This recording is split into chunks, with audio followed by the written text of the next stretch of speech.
21শে জুলাই মুখ্যমন্ত্রী মমতা ব্যানার্জির জনসভায় যোগ দেওয়ার পাক মুহূর্তে মালদা শহরের রথবাড়ি মোড়ে তৃণমূলের নেতা কর্মী সমর্থকদের নিয়ে বিশাল পথসভা করলেন মালদা জেলা তৃণমূল কংগ্রেস নেতৃত্ব।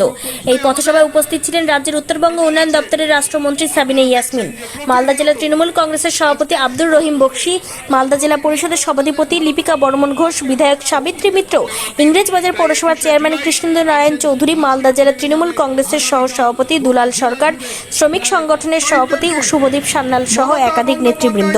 শুক্রবার বিকেলে রথবাড়ি মোড়ে এই পথসভার আয়োজন করা হয়। এই দিনটিকে আমরা সেই শহীদ পরিবারের পাশে দাঁড়িয়ে আমরা তাদেরকে শ্রদ্ধা জানাই। তৃণমূল কংগ্রেস আসার পর আমরা যারা প্রত্যেকে তৃণমূল কংগ্রেসের সাথে আছি তারাও আমরা এটা করি।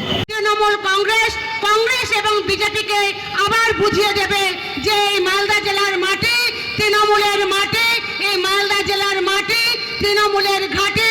আগামী দিনে বিধানসভায় 12টার মধ্যে 12টাই আসন নিয়ে আমরা চ্যালেঞ্জ করে দেখাবো যে না, এই ভোট বা এই আমাদের লোকসভার ভোট মমতা ব্যানার্জিকে মানুষ তাকে হাত ছাড়েনি, মমতা ব্যানার্জির পাশে আছে, আমরা আনন্দ বোধ করি।